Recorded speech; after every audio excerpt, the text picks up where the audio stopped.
بسم اللہ الرحمن الرحیم۔ السلام علیکم۔ اشفاق احمد صاحب کہتے ہیں کہ محبت کو سمجھنے کے لیے دل میں محبت کا ہونا بھی ضروری ہے۔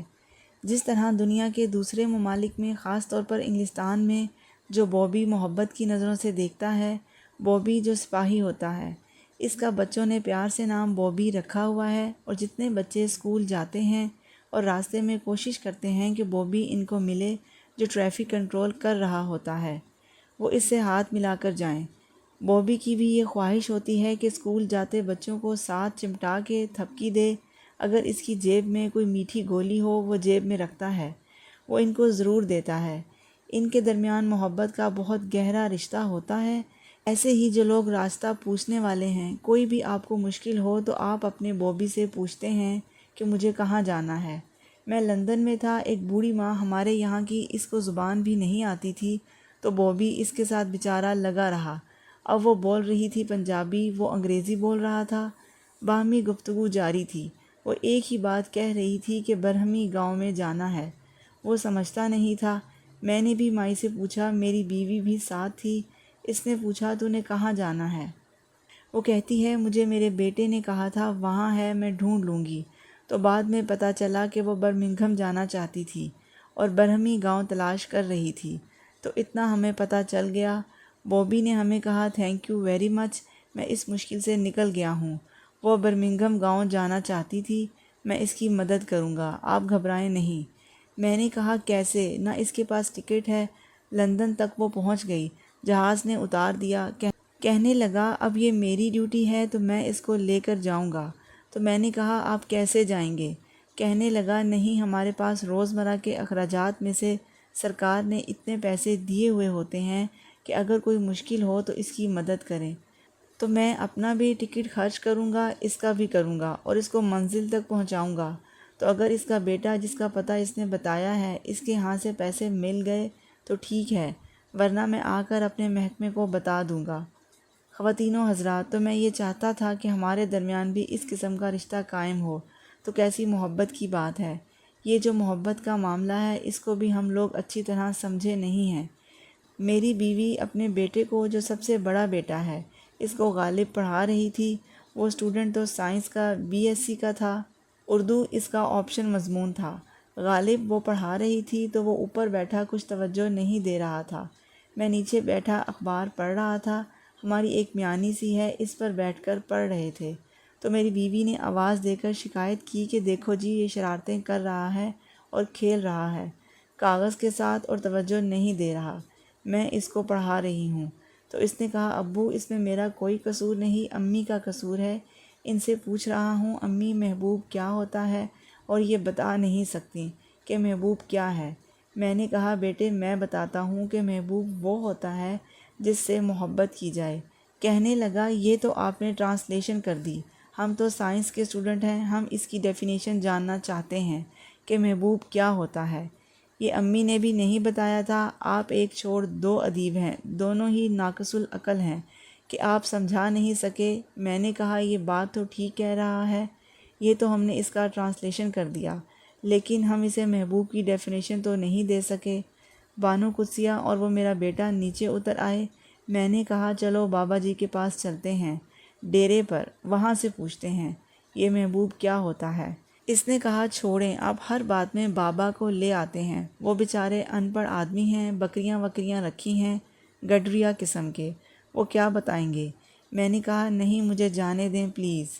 بانو قدسیہ بھی ساتھ بیٹھ گئیں۔ گاڑی لے کر ہم نکلے۔ وہاں پہنچے، انفنٹری روڈ پر بابا جی ہانڈی وغیرہ پکانے میں مصروف تھے، دال پکا رہے تھے، ساتھ تنور تھا، روٹیاں لگوانے کے لیے لوگ بیٹھے ہوئے تھے۔ تو میری بیوی جلدی سے اتری۔ اس نے اونچی آواز میں یہ کہا کہ جو باہر مجھے سنائی دی۔ میں تالا لگا رہا تھا گاڑی کو۔ اس نے اونچی آواز میں کہا بابا جی محبوب کیا ہوتا ہے؟ تو بابا جی کی عادت تھی کہ وہ انگلی اٹھا کر بات کرتے تھے، جب کوئی ڈیفینیشن دینی ہوتی تھی تو ہمیشہ انگلی اٹھا کر بات کرتے تھے، اور انہوں نے ایک انگریزی کا لفظ پتہ نہیں کہاں سے سیکھا تھا، نوٹ۔ تو ہم اٹینٹیو ہو جاتے تھے کہ اب اس کے بعد کوئی ضروری بات آ رہی ہے، تو انہوں نے ڈوئی چھوڑ دی جو پھیر رہے تھے، کہنے لگے نوٹ، محبوب وہ ہوتا ہے جس کا نہ ٹھیک بھی ٹھیک نظر آئے۔ جیسے بچوں کی کافی چیزیں نہ ٹھیک ہوتی ہیں لیکن ماں اس سے محبت کرتی ہے، اس کی ہر چیز اسے ٹھیک ہوتی ہے۔ محبوب وہ ہوتا ہے جس کے نہ ٹھیک کا پتہ ہوتا ہے کہ نہ ٹھیک ہے، لیکن ہمیں ٹھیک نظر آتا ہے۔ میں نے کہا آ جاؤ بھائی، تو ہم وہاں سے آ گئے۔ میرے ذہن پر اس بات کا اثر تھا۔ جب میں نماز عید پڑھنے کے بعد تھانے دار صاحب سے ملنے گیا تو اس کے بعد جو واقعہ پیش آیا اس کا بڑا بوجھ تھا۔ اس واقعے کا لنک ڈسکرپشن میں موجود ہے۔ پھر مجھے آہستہ آہستہ پتہ لگنے لگا کہ یہ طبقہ بڑا مظلوم ہے۔ میں ان سے ملتا رہا، میں اپنے اس نئے دوست تھانے دار سے ملتا رہا، تو میں نے کہا میں آپ کی کیا خدمت کر سکتا ہوں؟ تو وہ مجھے کہنے لگے اگر آپ کو کبھی موقع ملے تو ایک دستہ کاغذوں کا تھانے میں دے دیں۔ ایک دستہ کاغذوں کا 12 آنے کا تھا اور 2 پینسلیں جس کے پیچھے ربڑ لگا ہوا ہو۔ تو میں نے کہا آپ کو اسٹیشنری نہیں ملتی سرکار کی طرف سے؟ کہنے لگے ملتی ہے، سارے تھانے کی 11 روپے مہینے کی اسٹیشنری ہوتی ہے۔ تو میں نے خود اپنے دوستوں سے کہہ کر ان کو تحفے کے طور پر جتنی بھی اسٹیشنری مہیا کر سکتے تھے انہیں دیتے رہے اور وہ خوش ہوتے رہے۔ پھر میں سوچتا تھا ان کو بوبی میں کیسے منتقل کیا جا سکتا ہے۔ بوبی کو تو آپ جانتے ہی ہیں، یہ تو بہت مشکل بات ہے کہ ہم نے پورا تعلق ہی ان سے توڑا ہوا ہے، انہوں نے ہم سے توڑا ہوا ہے۔ کس وجہ سے ٹوٹ گیا تو اب اس تعلق کو استوار کرنے کی ضرورت ہے۔ میرا دفتر مال روڈ پر تھا، میاں میر پل پر۔ وہاں سپاہی سڑک کے دونوں طرف کھڑے ہوتے تھے اور کسی سربراہ مملکت کو ایئرپورٹ جانا ہوتا تھا تو وہ گورنر ہاؤس سے نکلتا تھا، ایئرپورٹ جاتا تھا اور گرمی میں دھوپ میں بری حالت میں کھڑے ہوتے تھے۔ اب پتہ نہیں وہ کب نکلے، سربراہ مملکت، صدر ہو یا وزیر اعظم۔ ایک دن ایسا ہوا کہ صبح 10 بجے کے کھڑے شام کے 3 بج گئے۔ میں 2-3 دفعہ دفتر سے نکلا، میں نے دیکھا تو ان سے پوچھا گزرا نہیں صاحب ایئرپورٹ کو جانے کے لیے؟ انہوں نے کہا جی وہ نکلے تھے گورنر ہاؤس سے، پھر ان کو کچھ کام پڑ گیا اور پھر واپس چلے گئے۔ وہاں کوئی پیغام آ گیا، وہاں پر بیٹھے ہیں، میٹنگ ہو رہی ہے۔ تو میں نے کہا آپ یہاں کھڑے ہیں، بہت زیادہ گرمی ہے، آپ کیسے کھڑے ہیں؟ کہنے لگے ہم ہل نہیں سکتے۔ میں نے کہا آپ نے پانی پیا ہے؟ کہنے لگے نہیں جی، ہمارا کوئی ایسا بندوبست نہیں ہے۔ میں اپنے دفتر گیا تو میرے پاس کچھ بالٹیاں پڑی ہوئی تھیں، گھڑے کا پانی ڈال کر لے گیا۔ ٹھنڈا کرنے کا بھی کوئی ایسا انتظام نہیں تھا۔ گلاس لے کر آیا، ان کو پانی پلایا تو بیچارے بڑے شکر گزار ہوئے، مجھے بہت اچھا اور نیک آدمی سمجھنے لگے کہ لاہور میں ایک اچھا آدمی ہے، ورنہ ان کو پانی کون پلاتا ہے۔ جب شام ہمارا دفتر بند ہوا اور ہمارے سربراہ مملکت چلے گئے تو پھر وہ آہستہ آہستہ اپنی اس جگہ سے ہلتے ہوئے واپس جانے لگے، تو میں جا رہا تھا گھر کو۔ جب میں نے ان کو دیکھا تو پوچھا آپ کے جانے کا کوئی بندوبست نہیں ہے؟ تو انہوں نے کہا ہمارے ہاں یہ رواج نہیں ہے، صبح ہم کو پھینک جاتے ہیں یہاں پر، ہم ظلم کر کے ڈنڈا دکھا کے کسی کو روک لیتے ہیں کہ ہمیں سڑک پر یہاں اتار دو، ہماری یہاں ڈیوٹی ہے۔ شام کو واپس جاتے وقت کوئی ہمارا انتظام نہیں ہے۔ تو پھر میں نے گاڑی روکی اور انہیں کہا کہ بیٹھیے۔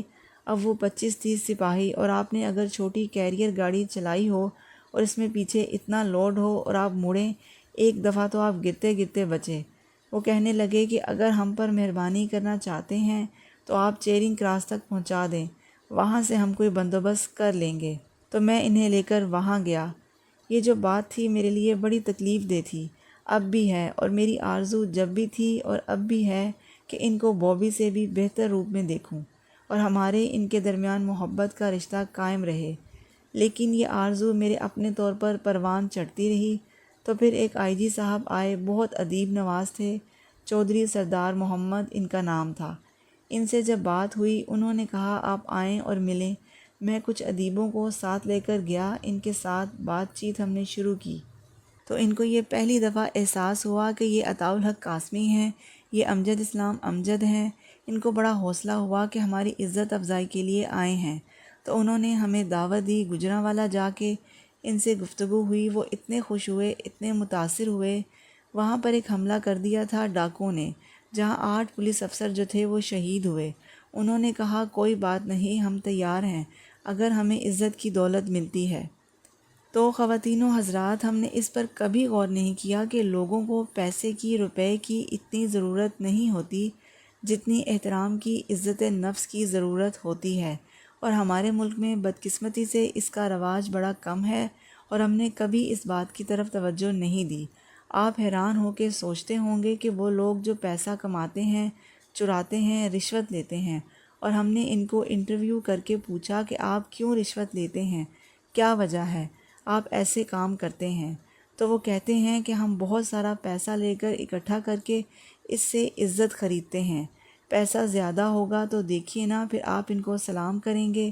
وہ عزت خریدتے ہیں ناجائز طریقے سے، اور جب خرید چکتے ہیں تو پھر معتبر بنتے ہیں، بڑی کار میں بیٹھتے ہیں، ہاتھ میں ٹیلی فون اٹھاتے ہیں، دوسرے میں کلاشنکوف ہوتی ہے، اور آپ کہتے ہیں سلام چودھری صاحب۔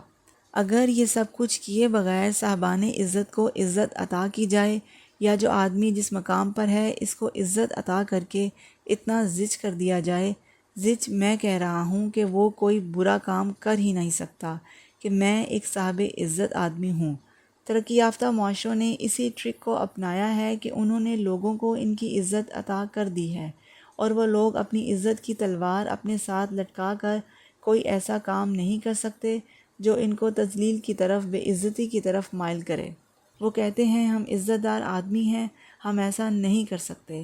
جس طرح آپ روزہ رکھتے ہیں تو آپ روزے داروں میں شامل ہو جاتے ہیں۔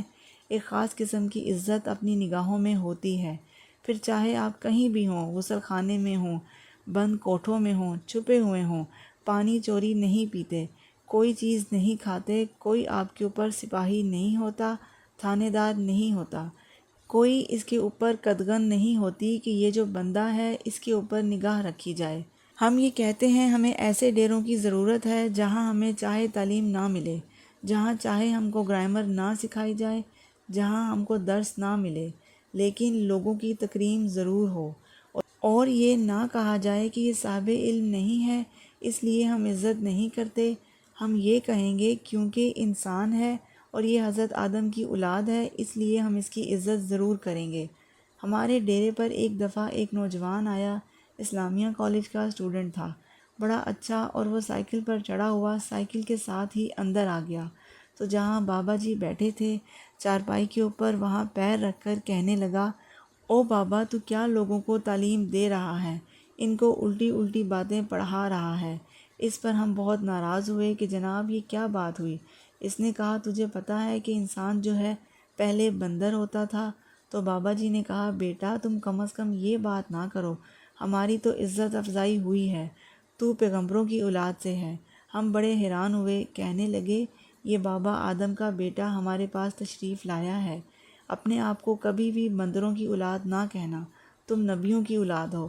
اب جب اس نے یہ بات سنی کہ وہ نبیوں کی اولاد ہے تو وہ اس بات پر بہت خوش ہوا، اور پھر اس کا انداز ہی بدل گیا، اور پھر وہ یہاں سے کچھ اور ہی سوچ کا انداز لے کر چلا گیا۔ اس کو احساس ہو گیا تھا کہ وہ ایک عزت دار شخص ہے۔